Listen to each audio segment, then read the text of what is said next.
আলাইকুম।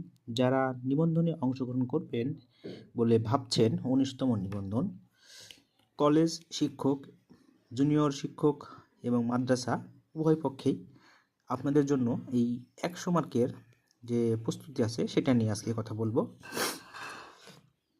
বিষয়ভিত্তিক ১০০ ছাড়া অন্যান্য যে ১০০ মার্কের প্রশ্নটা আছে সেটা নিয়ে আপনারা কিভাবে আগাবেন, মাদ্রাসাতে আছে ৬০ মার্ক, এটা নিয়ে আপনারা কিভাবে আগাবেন সেটা নিয়ে আজকে কথা বলবো। তো যারা নিবন্ধনে অংশগ্রহণ করতে চান তারা এবং বিভিন্ন চাকরি পরীক্ষায় অংশগ্রহণ করেন তাদের জন্য আমি প্রস্তুতিমূলক ভিডিও তৈরি করি। জবস হেডলাইন পেজে এই ভিডিওগুলো পাবেন।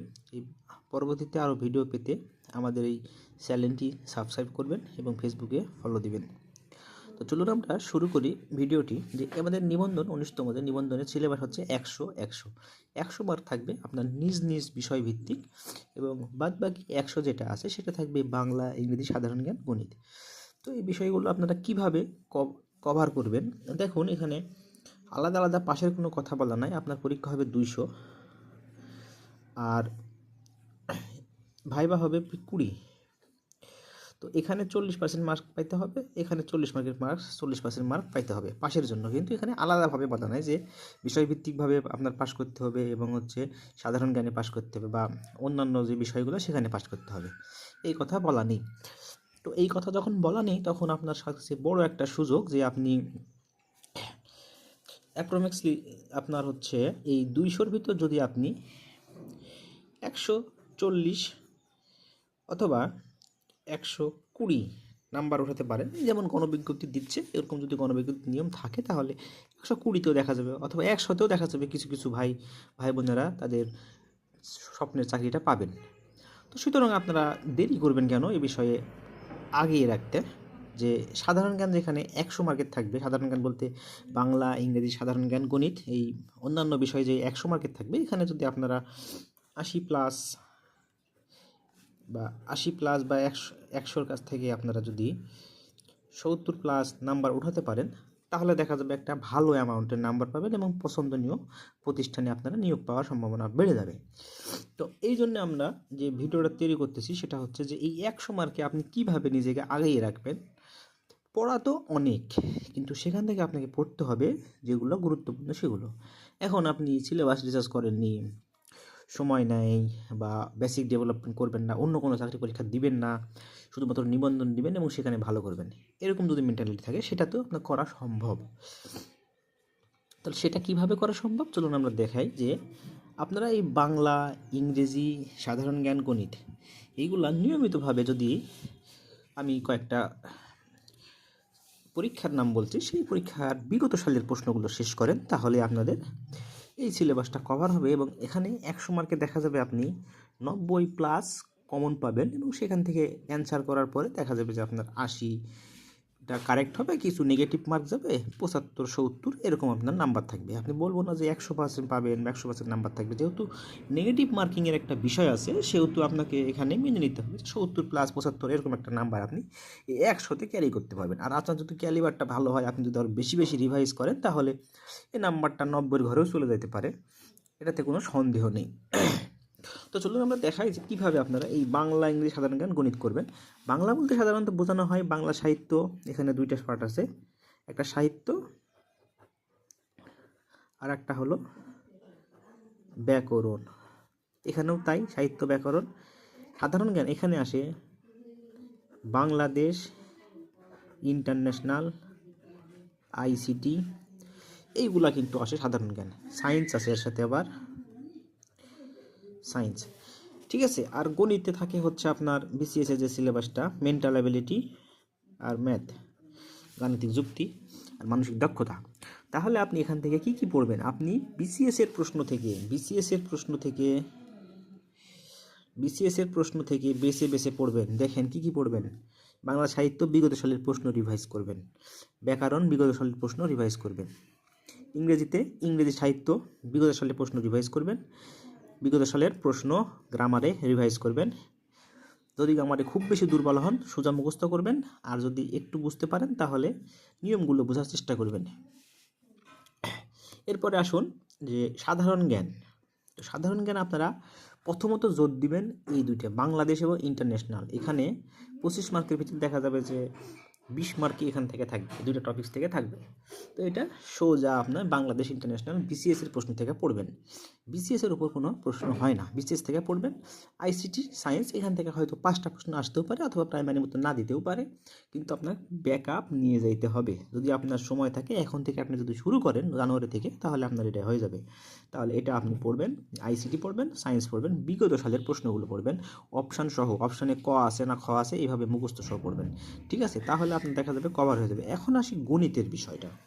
গণিতে মেন্টাল অ্যাবিলিটির কিছু কিছু প্রশ্ন থাকে যেগুলো গণিতের মতো, অর্থাৎ গাণিতিক যুক্তির মতো বিসিএসে, আর বাদ বাকিগুলো থাকে গাণিতিক যুক্তি, কঠিন কঠিন থাকে। তো সেখান থেকে আপনারা ওই প্রশ্নগুলো দেখবেন, ভেঙে ভেঙে করার চেষ্টা করবেন। তাহলে আপনার গণিতের যে দুর্বলতা থাকবে বা অপশানগুলো থাকবে বা প্রশ্নগুলো থাকবে সেগুলোর প্রতি আপনার একটা দখল চলে আসবে। এই দখলটা যখন আসবে এই সিলেবাসটা থেকে, এখন আপনি সেখান থেকে বিসিএস পুরাটা বই পড়বেন কি না, পুরাটা বই পড়ার দরকার নেই। যেমন আপনি যদি বিসিএস থেকে আপনি সিভিক্স পড়েন বা পৌরনীতির যে অংশটুকু আছে, নৈতিকতা যেখানে বলে, সেই অংশটুকু আপনার এখানে দরকার নাই, ঠিক আছে?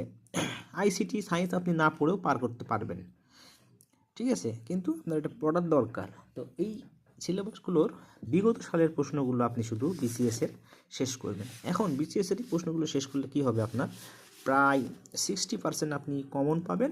এখান থেকে অ্যান্সার করার পর দেখা যাবে যে পার্সন ভেদে 45 থেকে 55% নাম্বার আপনার টিকবে এই 60টার ভিতর, ঠিক আছে?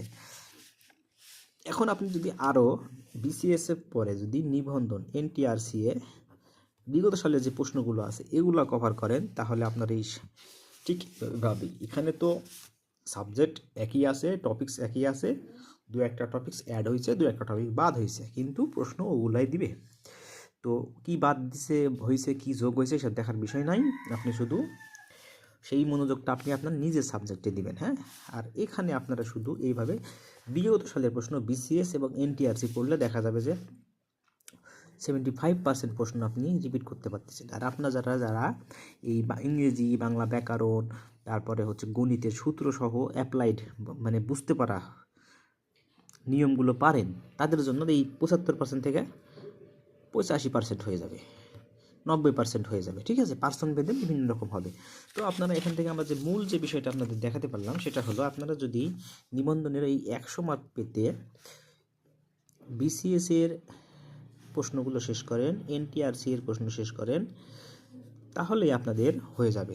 10 থেকে আপডেট বিসিএস পর্যন্ত শেষ করবেন, যখন সার্কুলার দিবে তখন। আপাতত আপনারা 10 থেকে 49 বিসিএস পর্যন্ত শেষ করে রাখবেন, ঠিক আছে? আর এনটিআরসি যেটা আছে 18 থেকে 18 পর্যন্ত যা পাবেন সবগুলা শেষ করে রাখবেন।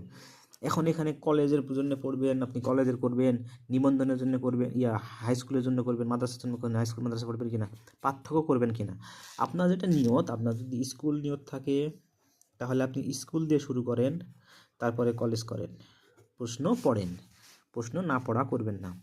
আপনার মাদ্রাসা থাকলে আপনি জুনিয়র শিক্ষক হইতে চাইলে বিসিএস যথেষ্ট, তার সাথে স্কুলটা করেন। আর কলেজ হলে তো আপনার যদি কলেজ টার্গেট করেন তাহলে কলেজ করেন, বিসিএস তো থাকবেই, তারপরে স্কুল করেন এবং প্রশ্নগুলো রিসার্চ করেন, ঠিক আছে? এইভাবে আপনারা শুনলে সেটা বুঝতে পারেন। স্কুল থাকলে আপনার স্কুল কলেজ দুটাই করবেন, মাদ্রাসা হলে আপনারা স্কুল করবেন, স্কুল মাদ্রাসা যেটা আছে ওই সিলেবাসটা করবেন, কলেজ করবেন, অর্থাৎ নিচের ধাপে পরীক্ষা দিলে উপরের ধাপেগুলো বেশি বেশি করে করবেন, যেন ওই প্রশ্নগুলো আপনার কাছে আসলে আপনি পারেন। আর উপরের ধাপে মানে কলেজটাকে উপরে রাখতেছি, শিক্ষক হিসেবে সবাই সমান, তারপরে বেতন গ্রেড হিসেবে বলতেছি যে কলেজটা করতে চাইলে কলেজটা করার পরে বিসিএসটা করবেন এবং স্কুলগুলো প্রশ্নগুলোও করবেন, অর্থাৎ সবাই আঙ্গাঙ্গিভাবে জড়িত। বাংলা ব্যাকরণে দেখা গেলো একটা প্রশ্ন সব জায়গাতে দিয়ে বসে আছে, দিতেই পারে, সমস্যা নেই। তো এই জন্য আপনারা এই এনটিআরসির পুরো সিলেবাসটা, বিসিএস সিলেবাসটা, এখন যদি আপনি মনে করেন যে না আমি আরও বেশি কমন নিব প্রশ্ন, তাহলে আপনাকে কি পড়তে হবে, তাহলে আপনাকে পিএসসির যে 80 মার্কসের যে প্রশ্নগুলো হয় বা বিগত বছরের যে আপনি প্রশ্নগুলো পাচ্ছেন সেই প্রশ্নগুলো আপনি কালেক্ট করেন, প্রফেসরসের বই আছে, রিসেন্ট এমসিকিউ যে বইগুলো থাকে সেই বইগুলো কালেক্ট করে সেই বইগুলো রিভাইজ করেন। কিন্তু তার আগে আপনি এইটা বিসিএস এবং এনটিআরসি রিভাইজ করেন, ঠিক আছে? এই রিভাইজ করলে আপনার দেখা যাবে যে একটা দখল চলে আসবে, আপনার এই 100তে আপনি প্রায় 80% নাম্বার ক্যারি করতে পারবেন। এবং এখান থেকে আপনি যদি 70 নাম্বারও পান, তাহলে আপনার সাবজেক্ট থেকে আপনি যদি 60 নাম্বার পান, আপনার 130 নাম্বার থাকবে। বলা যায় যে এটা একটা হেলদি নাম্বার। বিসিএসের নাম্বারের সাথে আপনি তুলনা করবেন না, কারণ বিসিএসে সব টপ লেভেলের স্টুডেন্টরা পরীক্ষা দিয়েছে, আর এখানে বাদবাকিগুলো পরীক্ষা দিয়েছে। তো এখান থেকে সংখ্যা যেহেতু বেশি, তাই কম নাম্বারেও হওয়ার সম্ভাবনা বেশি, ঠিক আছে। আর অনেক সময় অনেক নিয়ম চেঞ্জ করতে পারে, তাই আমাদের সবসময় লক্ষ্য থাকবে যে সর্বোচ্চ নাম্বারটা ক্যারি করা। তো আপনারা এখন থেকে জানুয়ারি থেকে এই নিবন্ধনের জন্য এইভাবে ভেঙে সাধারণ জ্ঞানটা পড়ে শেষ করে দিবেন। আর প্রত্যেক দিন নিজ সাবজেক্টের কিছু না কিছু পড়ার চেষ্টা করবেন, সিলেবাস শেষ করবেন। পরবর্তীতে আপনাদের নিজ সাবজেক্ট এবং কীভাবে আপনারা জব সিলেকশন পড়বেন সেই বিষয়ে কথা হবে। আজকে এ পর্যন্তই। যাবার আগে বলে যায় যে আমার চ্যানেলটি সাবস্ক্রাইব করবেন, তার ভালো লাগলে শেয়ার দিবেন, কমেন্ট করবেন। তো ধন্যবাদ, আসসালামু আলাইকুম।